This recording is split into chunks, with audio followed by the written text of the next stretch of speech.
session? I made it too, Professor Brown.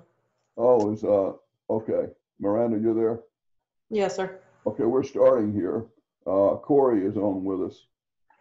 This is the Zoom video session for November the 5th. Let me get my pen started.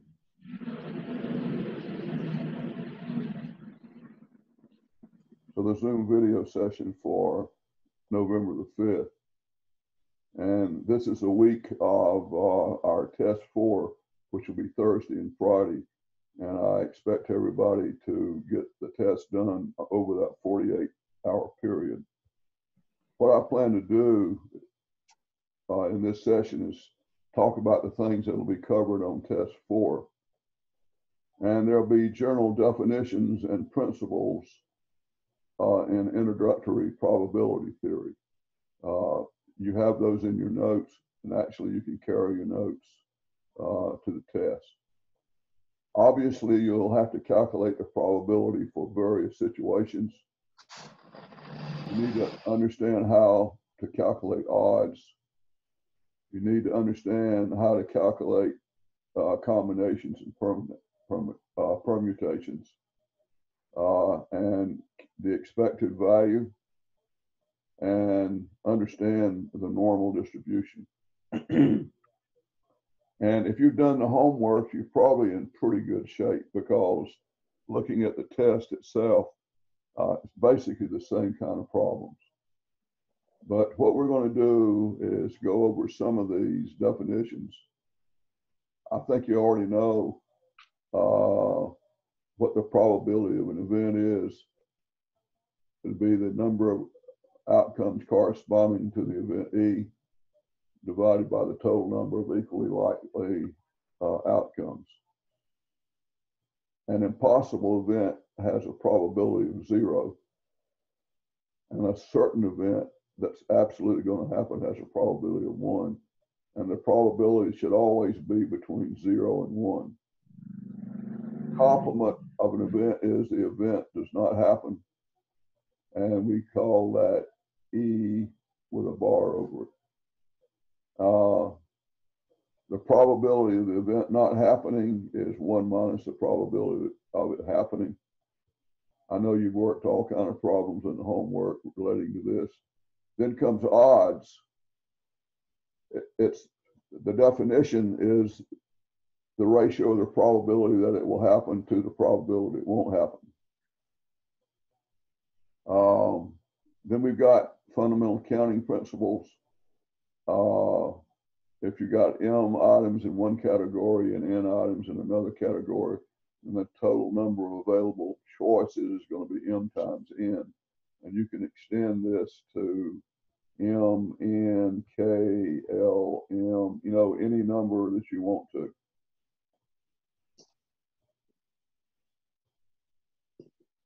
Independent events, I think events A and B are independent if the probability of event B occurring is the same whether or not event A occurs.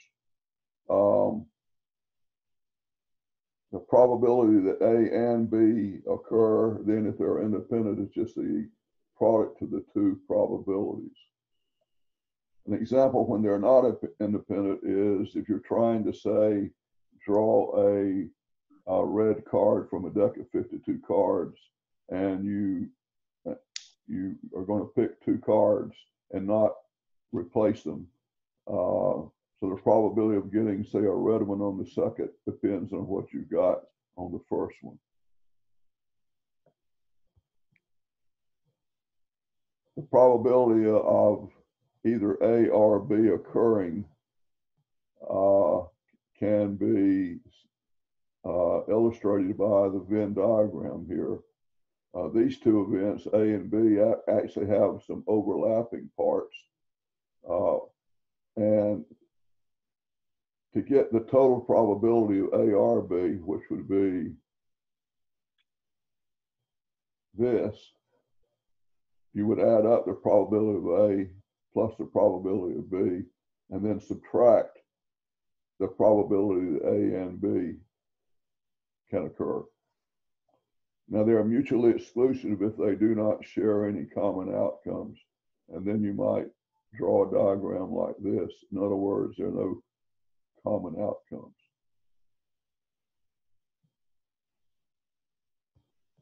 Conditional probability for dependent events. Events A and B are dependent events if the probability of event B is affected by event A occurring. And if A and B are dependent, then the probability of both A and B occurring is the probability of A occurring times the probability of B given that A occurred. We're going to do some examples showing that. Permutations and combinations. You use permutations when you have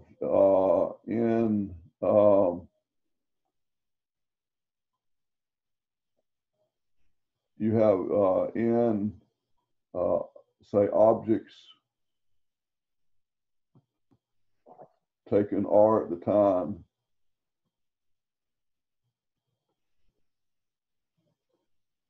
And if order matters, the total number that you can get is called permutations of n items taken R at the time. It's equal to n factorial over n minus R factorial, but you don't have to use that formula. Just put it in your calculator. Now, if you have n things taken R at the time and the order doesn't matter, then it's called the combination of n things taken R at the time. And here again, do this on your calculator. You just have to use the right formula. Expected value, we've been doing a lot of that lately. If you want to figure out the average gain or loss of an event, if the procedure is repeated many times, it's called the summation of an outcome, X sub I, multiplied times the probability of that outcome, and then sum them all up. We're going to show a number of examples of that. The normal distribution, you need to be very familiar with this. Obviously, the first thing to look at is the mean is right there in the center. There's 50% on one side and 50% on the other side.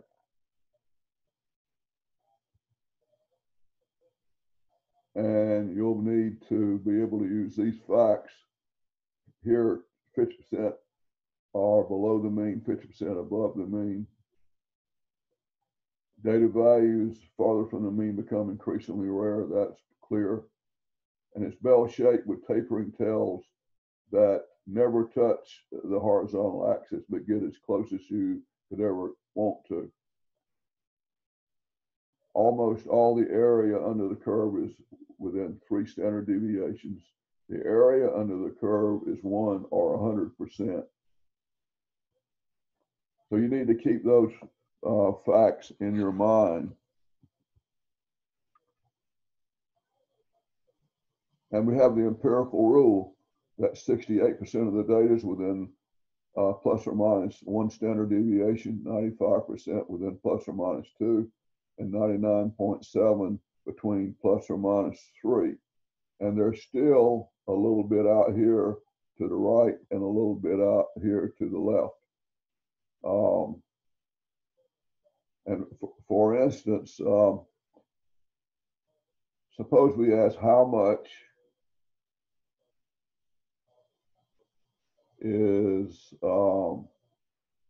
3 sigma above the mean. How would you do that? We're looking for the area out here. Well, first of all, we know that we got 50% here. And then we would add to that the 34% plus the 13.5% plus the 2.35%.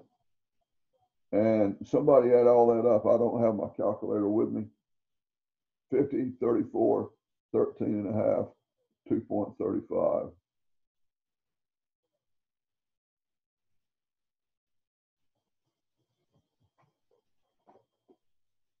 Does anybody have a calculator? Okay, I think I found one. Is it 99.85? How much? 99.85%. That's, I believe I know it's going to be 99 point something. I'm sure you got it right. That means that out here in this tail, there is 0.15% of the data. So the probability that you're going to have a data item that's more than 3 sigma from the mean is 99.85. It is 0.15%. Okay, and that's a very small probability. It's the same is true over here.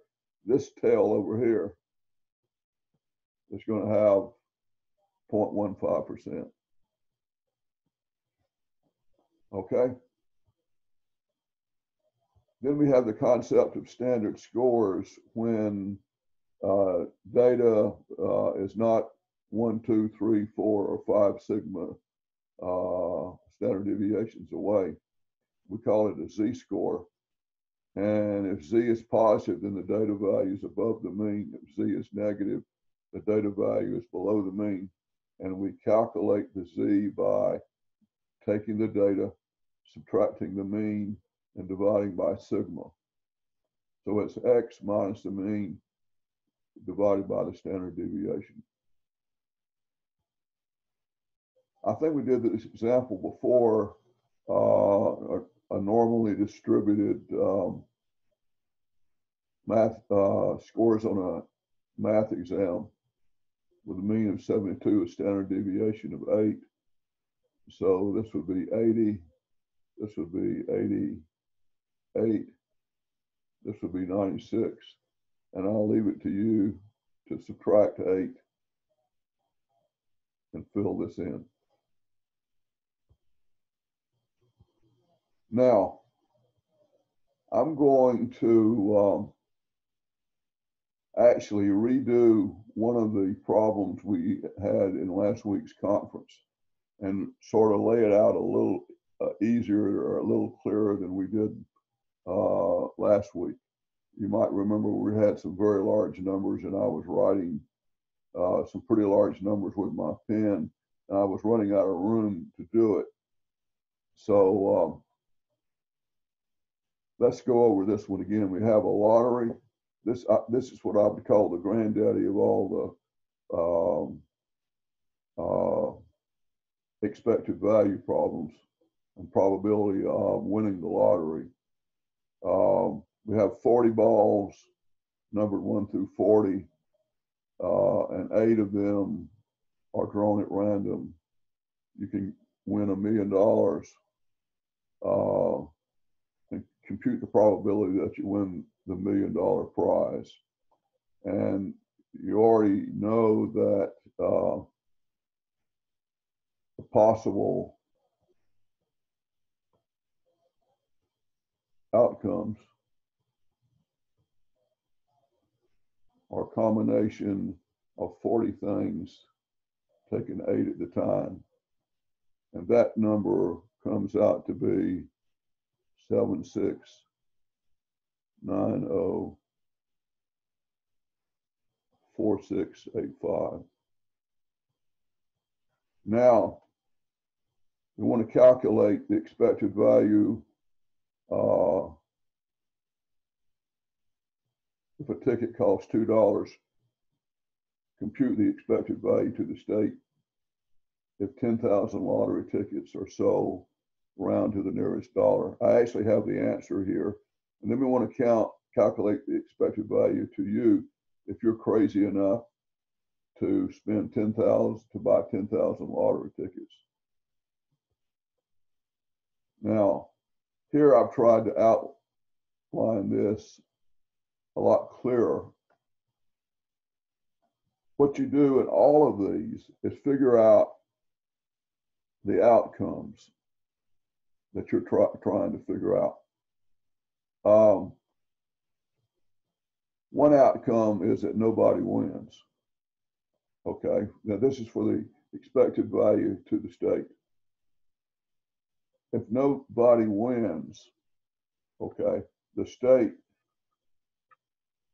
collects $20,000. The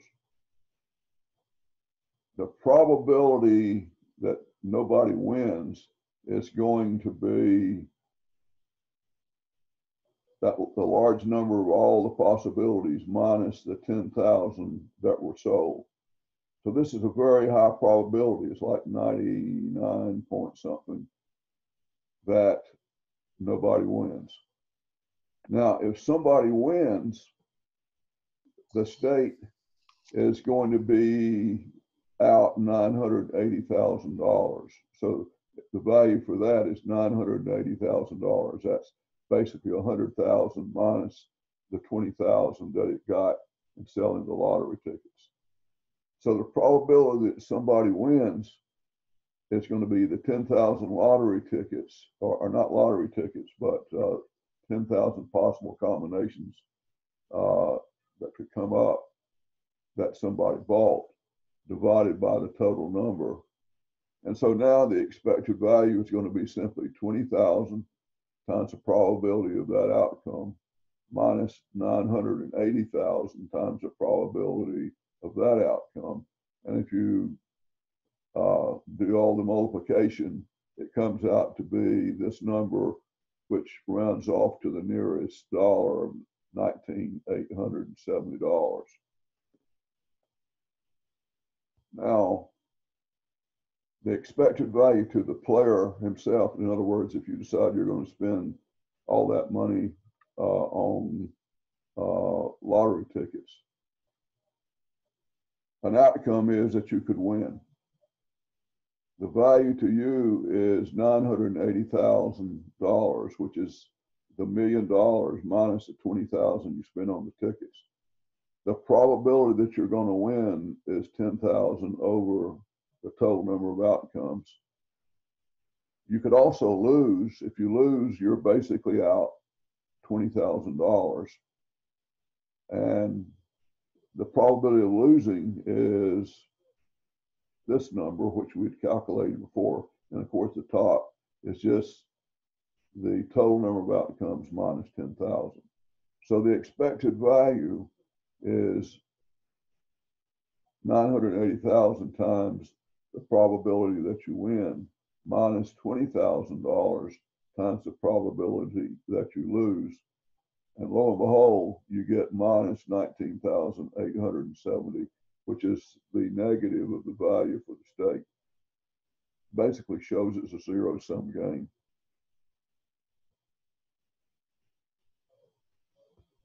Now, if the probability of the Atlanta Braves winning the World Series is 3 out of 20, let me get my notes here. What are the odds of the Braves winning the World Series? Well, they didn't get past the playoffs, did they? But anyway, if E is winning the series, then E bar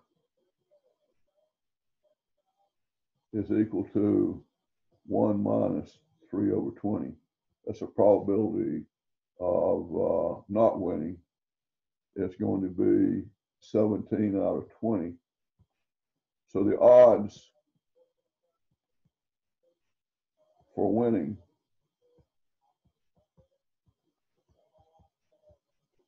are going to be probability of E divided by the probability of not winning. By the way, this is probability of not winning, is equal to 3 over 20 divided by 17 over 20, which is 3 over 20 times 20 over 17, which is 3 to 17, or we would say 3 to 17. You could also say the odds that you won't win would be 17 to 3.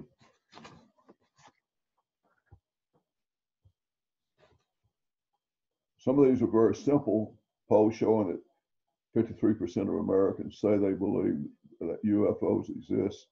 What's the probability of randomly selecting someone who does not believe that UFOs exist? Well, you do that in your head, it's going to be 47% or 40 or 0.47, but we can say the probability of belief equal 0.53. Probability of not believing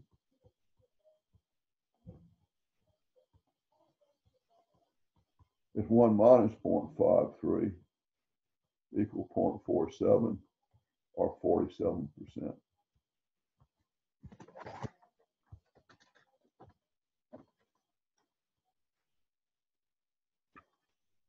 Does anybody here ever remember a time when you didn't have a TV? Yes, sir, actually. Oh, you do, really? Yep. Or when you didn't have a TV? Sir? But you didn't have a TV, or your family didn't have a TV? We didn't have one for a few years when I was in about middle school. Oh, really? Okay.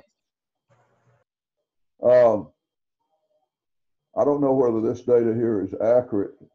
A group of people were asked if they own a TV. 234 said yes. 4 responded no. Find the probability if a person shows it at random they own a TV. That obviously is going to be 234 on one out of the total of 238 is equal to 0.983, which is 98.3%. Does anybody think this is too high or too low?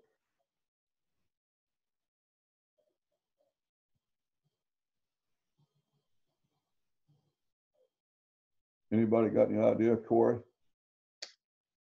I mean, looks high. Oh, you don't think that high percentage?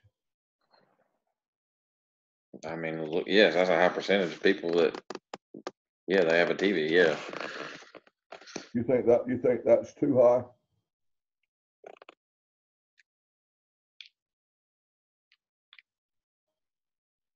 I was just thinking, suppose you went and knocked on the door of somebody anywhere in Emmanuel County and could go in the house. What's the probability of having a TV? It is there that they do. I mean, just about everybody I know has social media and electronics. Right, I mean, right. You know, I don't know whether it's 98% or whether maybe it's just 90%. And now I go back, I'm as old as dirt. So I was born in the 1940s. And I remember in 1952, when I was, I think it was 53, 54, when I was about 7 or 8 years old, that my dad bought a TV down in Lyons. And he was one of the first that had one.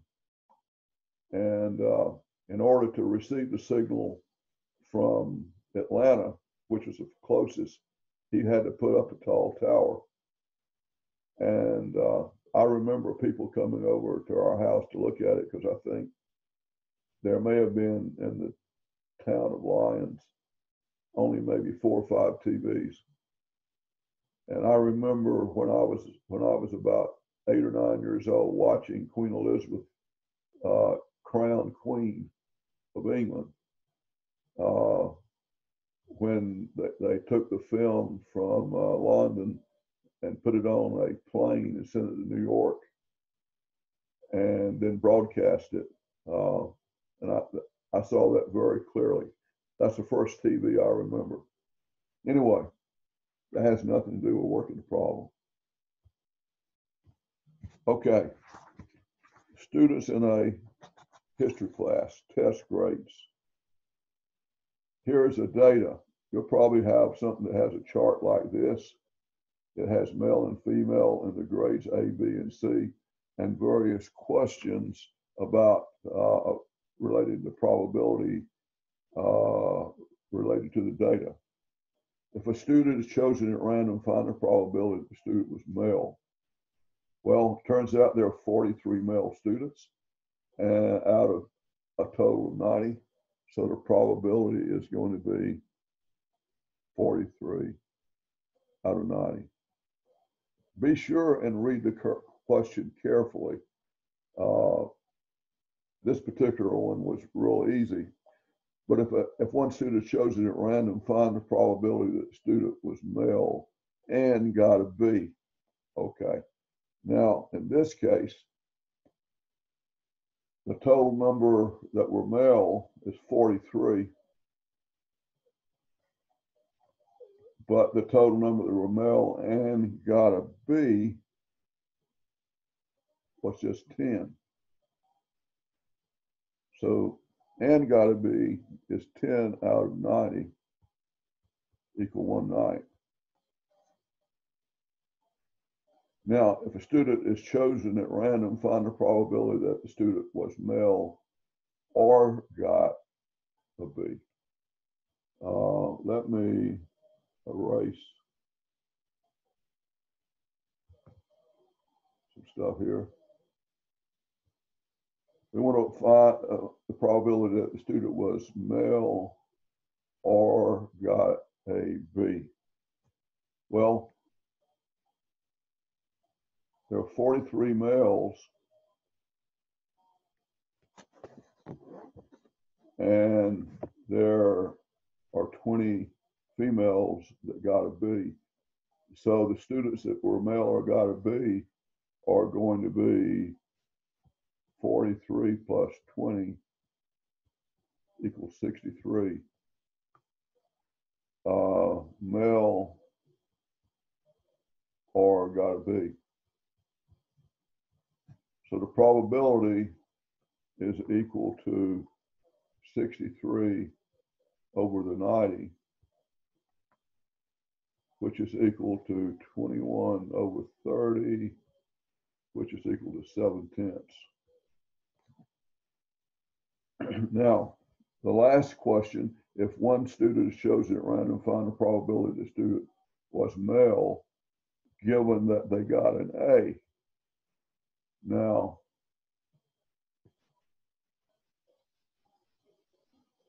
you're given that they got an A, so it's got to be this column. So the probability of a male getting that they got an A is 15 out of 23. Does anybody have any questions about that? You got to think about this particular kind of problem and make sure you figure out the data that actually fits into that category.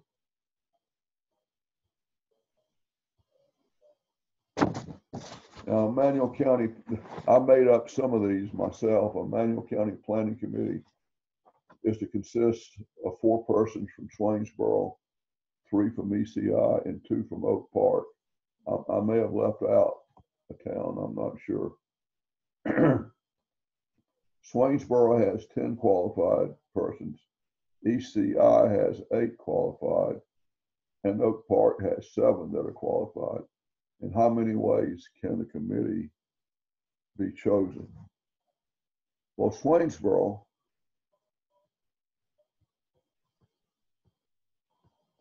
has 10 qualified, and they are going to have 4 on the committee. So the number of ways that they can pick those is a combination of 10 things taken 4 at the time. And I'm sure you have used your calculator to do this, and that's going to be 210. ECI has 8 that are qualified, and you're picking 3, and that's going to be 56. And then Oak Park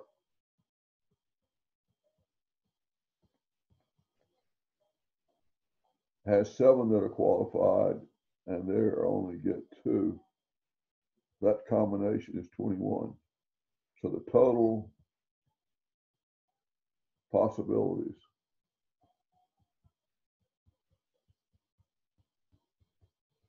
is a product of this, which is 210 times 56 times 21 equal 246,960.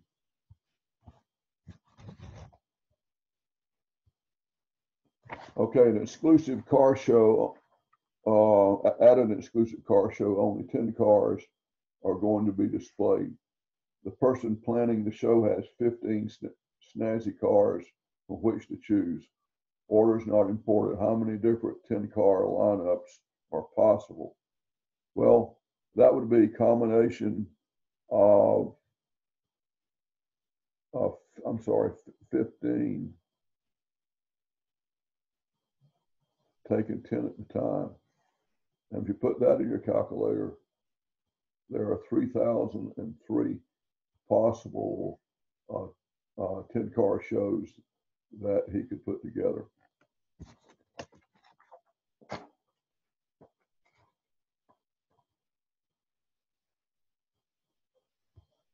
Some of these are real simple. You can always do them in your head. A bakery has lots of birthday cakes. They offer 4 cake sizes, 8 types of batter, 15 flavors of icing, and 5 colors of candles for your birthday cake. How many different cakes can you get?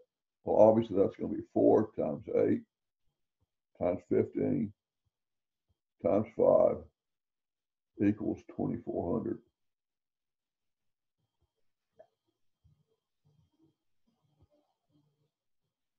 Now this is one you may have seen on the homework. I've changed it a little bit just to indicate something you wouldn't want to do if you were trying to get money from somebody. But anyway, you're offering a game that contains, a bag contains 3 marbles that are gold, 6 silver, and 11 black. You offer this game to somebody, and you randomly select, the person randomly selects 1 marble from the bag. If it's gold, you win 3. If it's silver, you win 2. If it's black, you lose $1. What's your expected value if you play the game? Always, when you're doing expected value, you need to look at all the outcomes you're interested in. Figure out the value of that outcome and the probability.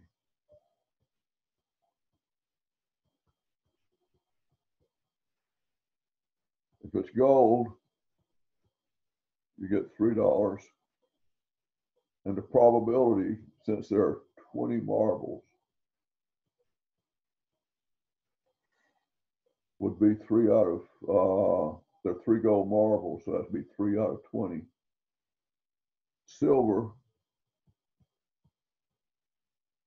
the value is $2. The probability, since you've got 6 silver marbles, it's going to be 6 out of 20. And then if you draw a black one, it costs you $1. And the probability of that's 1120. So the expected value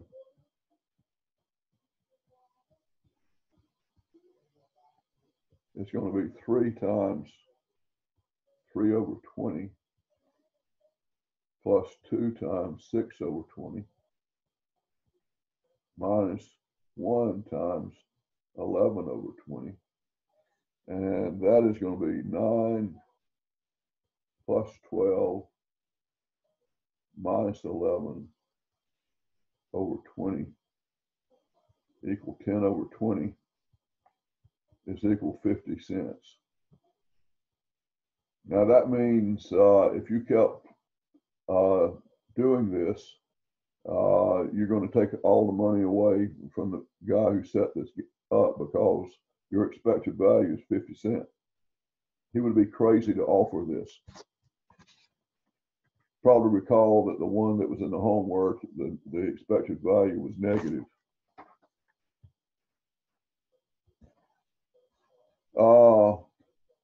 A chef he has to supply 7 different flavors of salad dressing for a salad party.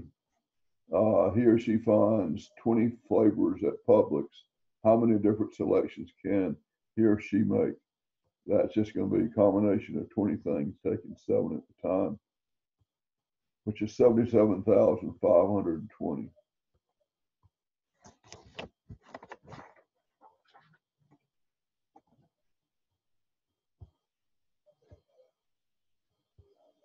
Sometimes you have to elect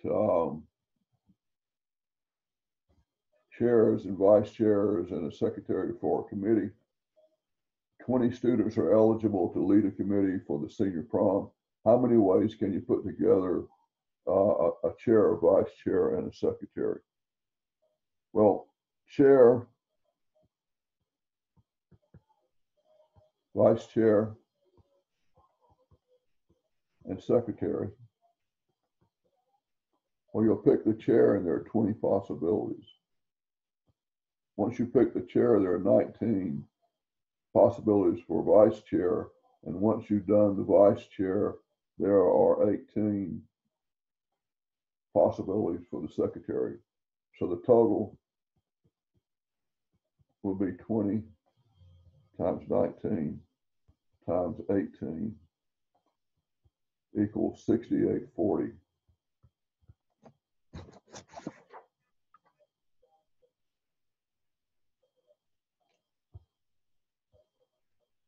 Thousand raffle tickets are sold for $5 each.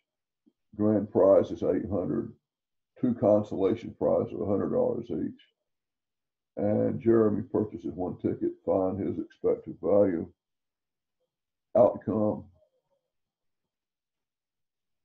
value, probability. Grand prize, its value to him will be $7.95, which is $800 minus the $5 cost for the ticket. The probability of winning is 1 out of 1,000. The consolation prize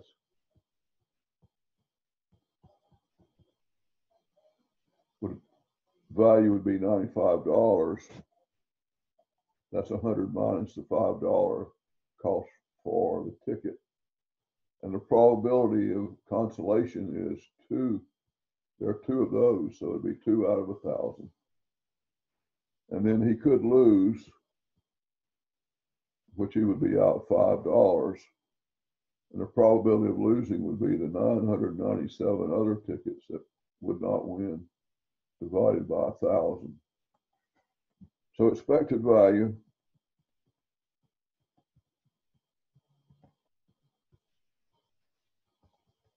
is $7.95 times 1/1,000 plus 95 times 2/1,000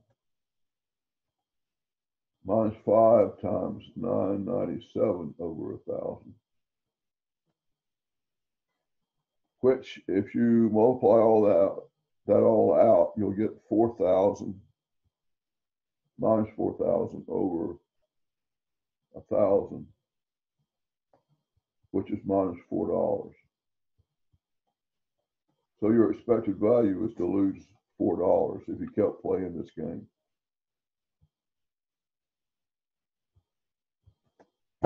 Now, here's another expected value of someone buying a life insurance policy. 40-year-old man in the U.S. has a 0.246% risk of dying during the next year. An insurance company charges $280 per year for a life insurance policy. that pays $100,000 death benefit. What's the expected value for the person buying insurance? Round to the nearest dollar. Here again, outcome, value, and probability. The outcome, one is that he lives. If he lives, he's out $280 for the policy. And the probability that he lives is going to be probability he lives is equal to 1 minus 0.00246. And that is 0.99754. If he dies, he'll get the $100,000 minus the $280 he paid for the policy, which is $99,720. And the probability that he dies, of course, is 0.00246. So expected value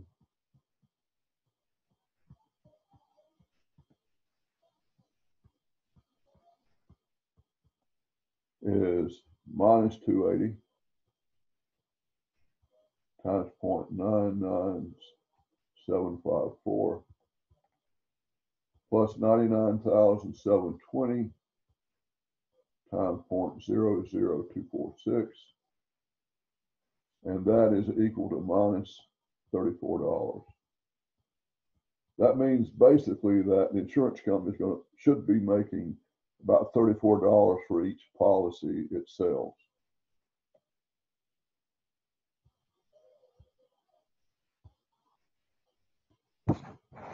You draw 3 cards from a 52-card deck without replacement. What's the probability that you will draw 3 aces? Well, there are 4 aces in the deck.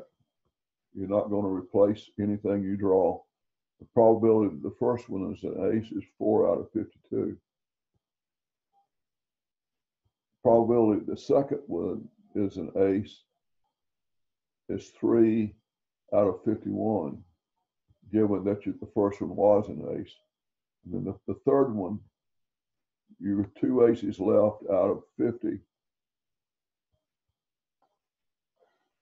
And this is equal to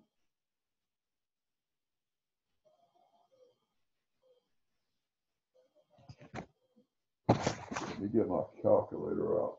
I think I know the answer to this, but I got a number here.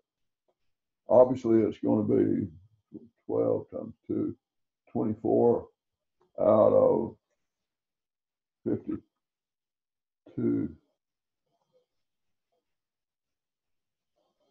times 51. In fact, let's make this a little simpler. 4 out of 52 is 1 over 13 times 1 out of 17 plus 1 out of 25. Okay, that's the easy way to do it. So 13 times 17 times 25 is 5525.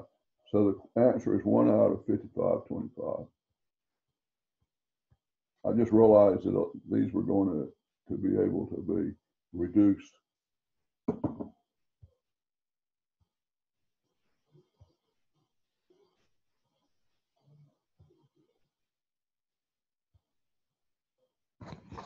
Okay, choice between humanities and science. 10 students from Swainsboro, 8 from Statesboro, and 12 from Augusta were asked if they preferred humanities or science. That's the only 2 things they could say. The data is given below, and you see it. If a student was picked at random, what's the probability that he or she preferred science? Well, there are 30 students,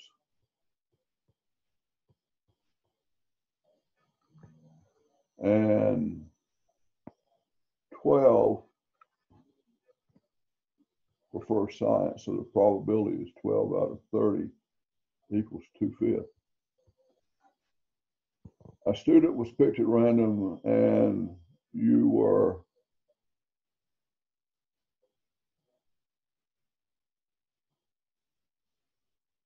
told, I left something out here, and you were told that he or she preferred humanities. What is the probability the student is from Augusta? Well, we're told that the person preferred humanities. So it's going to come from this group here. And the number that are from Augusta are 8. And the total number who liked humanities is 18. So the probability is going to be 8 over 18, which is 4/9.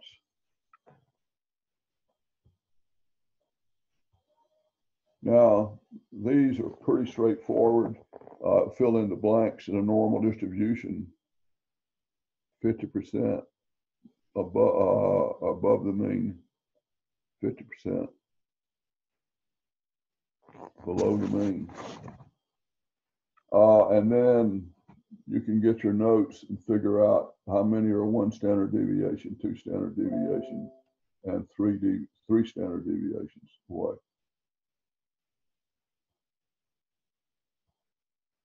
Now, we're almost to the end here.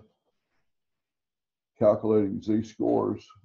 You've got a population of particular breed of cats having weights that are normally distributed. The mean of the distribution is 10 pounds, and the standard deviation is 2 pounds. What's the z-score? Here is the formula for the z-score. So the z is going to be the mean, it's going to be the data, which is 13, minus the mean, which is 10, divided by sigma, which is 2, which is going to be 3 over 2, equal 1.5. What's the z-score for a 6-pound cat?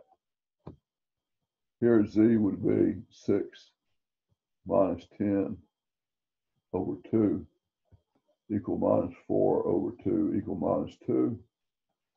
And how many pounds corresponds to a z-score of 1.25? Well, we would plug into this formula here and say 1.25 is equal to x, which is the weight of the cat we're trying to find, minus the mean, which is 10, divided by 2. And we just cross multiply here and get x minus 10 equal 2 times 1.25 is 2.5. So x would be 12.5. Now, the last one. The mean weight of fish in a pond is 10 pounds with standard deviation of 3. What's the probability that a random fish caught is between 13 and 16? Here I would put together the normal curve. Here the mean is 10, standard deviation is 3, so this is 13, this is 16, and this is 19. The probabilities between 13 and 16 would be this area here, and that would be 13.5%, or a probability of 0.135. Now, what's the probability the fish weighs less than 7 pounds?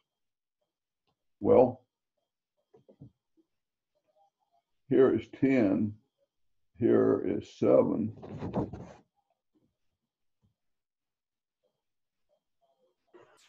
So we need the area in this direction. And if we look at the area on the right side, we got 34 plus 50 equal 84%. Okay. So the area here is going to be 100 minus 84 equals 16%. So the probability